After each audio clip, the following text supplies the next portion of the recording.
गीतांजलि और मायरा की बातें सुनकर अभीरा को गहरा झटका लगता है। उसी पल वह एक ऐसा बड़ा फैसला करती है जो गीतांजलि के होश उड़ा देता है। सीरियल ये रिश्ता क्या कहलाता है कि आने वाले ट्रैक में देखने को मिलेगा कि अभीरा और गीतांजलि के बीच होने वाला है एक जोरदार डांस कंपटीशन। मंच सज चुका है, रोशनी जगमगा रही है और नतीजा आता है। जीत अभीरा की होती है। हर कोई कह उठता है, अब तो तय हो गया, मायरा के साथ सिर्फ अभीरा ही डांस करेगी। लेकिन हार गीतांजलि को मंजूर नहीं। वह मायरा को कमरे में ले जाकर जहर घोलने वाली बातें कहती है। देखा, अभीरा जीत गई।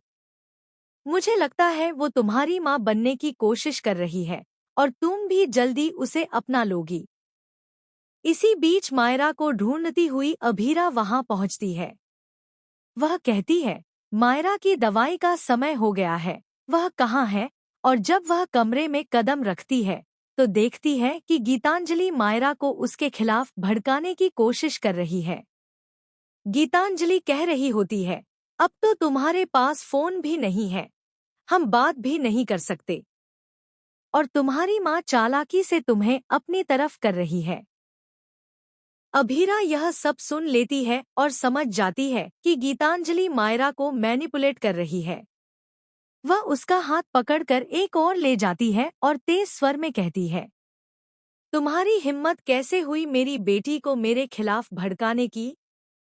तभी वहां अरमान भी पहुंचता है।